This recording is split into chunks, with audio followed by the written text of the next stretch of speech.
Good morning class six. जो अपना next chapter है उसका नाम है बॉडी मूवमेंट। तो देखिए बॉडी मूवमेंट क्या होता है, किसी भी एनिमल का चलना और फिरना वो क्या कहलाता है, बॉडी मूवमेंट कहलाता है। ठीक है, बॉडी मूवमेंट जैसे कि बॉडी मूवमेंट करवाने के लिए अगर हम बात करें ह्यूमन बींग्स की, तो ह्यूमन बींग्स में क्या होते हैं, स्केलेटन होता है और skeleton is made up of various kinds of bones. ठीक है, टोटल नंबर कितना होता है ह्यूमन में स्केलेटन के अंदर बोन्स का 206 यानी 206 हड्डियाँ होती हैं। ठीक है, ये तो बात हुई एक एडल्ट की। लेकिन एक छोटे बच्चे की बात करें, छोटे बच्चे में जो टोटल नंबर ऑफ बोन्स होता है वो होता है 305। ठीक है, 305 अप्रॉक्स हम 300 को बोल सकते हैं। लेकिन जैसे जैसे वो छोटा बच्चा धीरे धीरे बड़ा होता है तो कुछ बोन्स आपस में जुड़ती चली जाती हैं। जुड़ने के बाद क्या होता है, वो जो टोटल हड्डियाँ हैं वो कितनी हो जाती है, 206 हो जाती है। ठीक है, इसी प्रकार की मूवमेंट के हम बारे में बात करेंगे।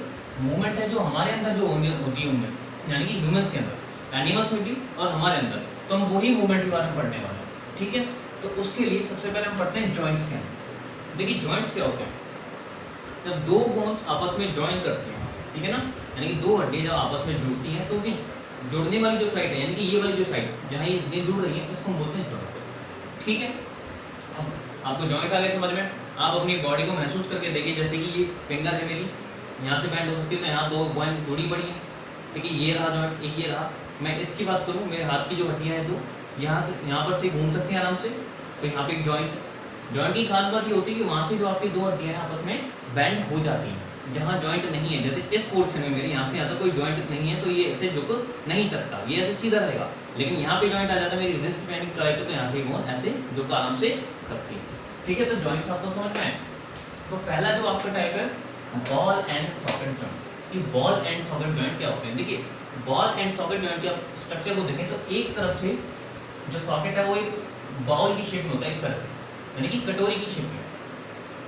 ठीक है, और इसके अंदर जो हड्डी आगे साइड होती है, मान लीजिए हाथ की ले लें हड्डियाँ, तो कुछ इस प्रकार की होती है और इसमें एक साइड क्या बनी होती है, इस तरह से एक बॉल बनी रहती है। तो ये बॉल वाला पोर्शन है, इस पोर्शन के अंदर आगे सेट हो जाता है, जिसकी वजह से जो हमारा हाथ की हड्डी है पूरी 360 डायरेक्शन में घूम जाती है। ये जॉइंट आपके शोल्डर में पाया जाता है और आपके पेल्विक रीजन में। पेल्विक रीजन आपका कौन सा होता है, जिस पोर्शन से आप नीचे जमीन पर बैठते हैं, फिर चेयर पे बैठते हैं, तो ये आपका क्या कहलाता है, ये वाला पोर्शन पेल्विक रीजन कहलाता है। ये जो मेरी थाई की बोन है, यहाँ पे एक साइड में बॉल शेप की स्ट्रक्चर होती है और जो ये पेल्विक मेरी जो रीजन है, पेल्विक जो गर्डल है मेरी, वहाँ पे क्या होती है, एक बॉल शेप की स्ट्रक्चर होती है, तो उसमें एक हड्डी आराम से घुस जाती है। ठीक है, तो ये हुआ आपका बॉल एंड सॉकेट जॉइंट। दो जगह प्रेजेंट है, कहाँ पे, एक तो आपके हिप वाले पोर्शन पे और दूसरा आपके शोल्डर वाले पोर्शन पे। इधर भी है, इधर भी है, हिप वाले में इधर भी है और इधर भी है। अब बात आती है पाइवट जॉइंट। देखिए पाइवट जॉइंट क्या होते हैं, आप अपनी गर्दन पे ऐसे हाथ लगाएं, गर्दन आपकी ऐसे ऐसे यूँ घूम सकती है फिक्स डायरेक्शन में, ऊपर नीचे हो जाती है, लेफ्ट और राइट हो जाती है। तो यहाँ पे जो जॉइंट पाए जाते हैं उसको हम बोलते हैं पाइवट जॉइंट। क्या बोलते हैं, पाइवट जॉइंट। इस बात की खास, इस जॉइंट की खास बात ये कि ये जो जॉइंट है 360 नहीं होता। 360 मतलब सारी डायरेक्शन में इनको हम नहीं घुमा सकते। अगर आप अपनी गर्दन को सारी डायरेक्शन में घुमाने की कोशिश करेंगे तो इट विल ब्रेक डाउन, ये टूट भी सकती है। ठीक है, अब हम बात करते हैं हिंज जॉइंट। हिंज जॉइंट को समझने के लिए सबसे पहले आपको हिंज वर्ड का मतलब पता होना चाहिए। हिंज का मतलब क्या होता है, हिंज का मतलब होता है, हिंदी में हम उसको बोलते हैं कब्जे। क्या बोलते हैं, कब्जे। में लिख देता हूँ हिंदी में कब्जे। कब्जे के साथ आप काफ़ी फैमिलियर हैं। आपके जो गेट्स वगैरह हैं, गेट्स को ज्वाइन करने के लिए कब्जे लगाए जाते हैं, विंडोज़ को ज्वाइन करने के लिए कब्जे लगाए जाते हैं। तो हम उन्हीं हिंज के बारे में बात करते हैं। तो ऐसे जॉइंट आप इनको हिंज क्यों बोलते हैं, क्योंकि आपने गेट को देखा होगा वो एक पर्टिकुलर डायरेक्शन में घूमते हैं, यानी कि ऐसे खुल करके एक ही साइड आएंगे। ठीक है, तो एक ही साइड आते हैं, चारों तरफ नहीं घूमते, ऊपर नीचे नहीं घूमते। वो केवल एक पर्टिकुलर, जैसे गेट है तो ऐसे बंद होता है और खुलता है, बस एक पर्टिकुलर डायरेक्शन में। तो ऐसे कौन कौन से जॉइंट है हमारे, देखिए हाथ वाला, ये वाला जॉइंट जो है ये आपका हिंज जॉइंट है, एक पर्टिकुलर डायरेक्शन, पीछे की तरफ नहीं जाएगा। ठीक है, हमारे घुटने में जो है ये भी कौन सा है, हिंज जॉइंट का एग्जांपल है। फिंगर में जो छोटे छोटे जॉइंट है ये भी हिंज जॉइंट है, देखिए पर्टिकुलर डायरेक्शन में जा रहे हैं। तो आया हिंज जॉइंट समझ में। अब कुछ जॉइंट्स ऐसे होते हैं जो फिक्स्ड होते हैं, यानी कि वो मूव नहीं करते।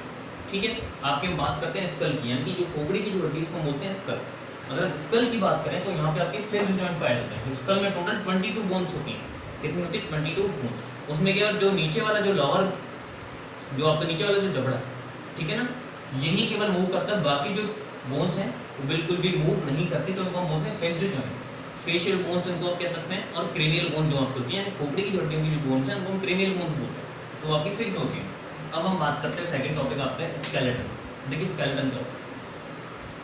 हमारा जो शरीर है बहुत सारी हड्डियों के जुड़ने से, उनके ज्वाइन होने से मिलकर बना, ठीक है। तो इन हड्डियों को जो एक ज्वाइन होने से फ्रेमवर्क बनता है, उस फ्रेमवर्क को the framework of bones is known as skeleton. यानी कि जो हड्डियों का जो फ्रेमवर्क है उसको हम क्या बोलते हैं, स्केलेटन बोलते हैं, ठीक है। अब हम किसी भी एक हड्डी की स्ट्रक्चर को हम कैसे पता लगा सकते हैं, तो एक टेक्निक होती है एक्सरे। डॉक्टर वगैरह जब आपकी कोई इंजरी हो जाती है, कोई हड्डी वगैरह टूट जाती है, तो क्या करते हैं, एक्सरे करते हैं, ठीक है।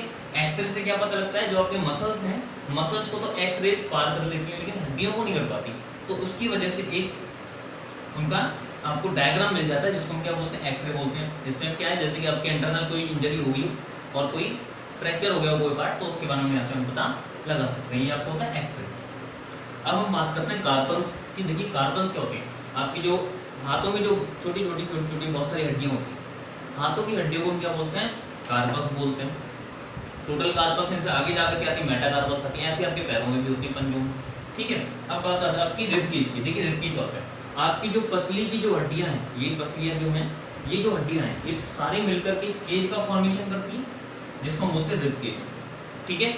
एक साइड में टोटल कितनी रिब होती है, 12 पेयर ऑफ रिब्स पाए जाते हैं। ये सारी की सारी जो रिब केज की जो हड्डियाँ हैं, ऐसे यहाँ से आकर के आपके चेस्ट के सामने वाले पोर्शन, जिसको बोलते हैं स्टर्नम, क्या बोलते हैं, स्टर्नम, आगे तो स्टर्नम से जुड़ती हैं और पीछे की तरफ घूम के आपकी बैकबोन से जुड़ जाती हैं, ठीक है। और किसका फॉर्मेशन करती है, रिब केज का फॉर्मेशन करती है। टोटल 12 रिब्स होती है।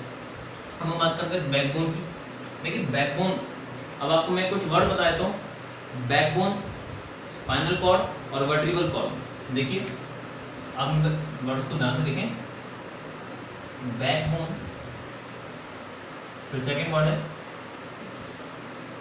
स्पाइनल कॉर्ड और वर्टिब्रल कॉलम।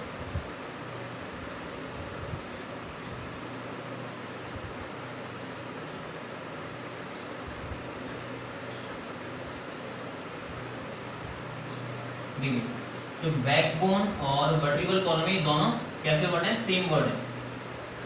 दोनों का मतलब ही क्या होता है, रीढ़ की हड्डी होती है। लेकिन कुछ लोग समझते हैं स्पाइनल कॉर्ड भी हम रीढ़ की हड्डी को बोलते हैं, लेकिन ऐसा नहीं होता। स्पाइनल कॉर्ड क्या होती है, जो आपकी बैकबोन या फिर वर्टिब्रल कॉलम है, उसके अंदर से गैप होता है, इस तरह से हॉलो गैप होता है, उसके अंदर से चीजें जारी होती हैं, नर्व जारी होती हैं, तो उसको हम बोलते हैं स्पाइनल कॉर्ड, ठीक है। तो आया आपको बैकबोन समझ में। टोटल ये 33 वर्टिब्री से मिलकर बना होता है। वर्टिब्री क्या होती है, बैकबोन में छोटी छोटी टोटल 33 बोन पाई जाती है, 33 बोन्स हैं। हर एक बोन को हम क्या बोलते हैं, वर्टिब्री। जब सारी आपस में जुड़ जाती हैं तो क्या बनाती है, बैकबोन या फिर वर्टिब्रल कॉलम का फॉर्मेशन हो जाता है। अब हम बात करते हैं शोल्डर बोन्स की। आप दीवार पर ऐसे धक्का लगाएं, ठीक है, या फिर अपने फ्रेंड को बोलें कि जोर से दीवार पर धक्का लगाए, तो उसके ऐसे शोल्डर पे आप हाथ लगा के देखें, तो आपको ये बोन्स महसूस होंगी, इस साइड भी इस साइड में। तो ये आपकी कौन सी बोन्स है, शोल्डर बोन्स है, ठीक है। फिर आप ये इसको पेक्टोरल गर्डल भी बोलते हैं। यहाँ पे जो गैप होता है उसको हम बोलते हैं पेक्टोरल गर्डल। जब आप बड़ी क्लासेस में जाएंगे 11 12 पे 9 10 में आपको पढ़ने को मिलेगा। अब आपकी आती है पेल्विक बोन्स। पेल्विक बोन्स कौन सी होती है, आपकी जो हिप वाली जो बोन्स है, ये वाला जो कॉलम, ये आपका क्या कहलाता है, पेल्विक बोन्स कहलाती है। यहाँ पे आपकी लेग की बोन आकर के जुड़ती है, फिर आपकी थाई बोन आके जुड़ती है। अब बात करते हैं स्कल की। स्कल मतलब होता है ये खोपड़ी वाली पोर्शन। खोपड़ी वाला पोर्शन आपका क्या कहलाता है, स्कल कहलाता है। इसमें टोटल 22 बोन्स होती है, छोटी छोटी 22 हड्डियों से मिलकर बना, ठीक है। उनमें 8 तो क्रेनियल है, यानी 8 तो ऊपर वाली क्रेनियल खोपड़ी का फॉर्मेशन करती है, और जो 14 जो बोन्स है वो फेशियल बोन्स है, वो चेहरे की बोन बनाने का काम करती है। तो टोटल 8 + 14 कितना हो गया, 22, ठीक है।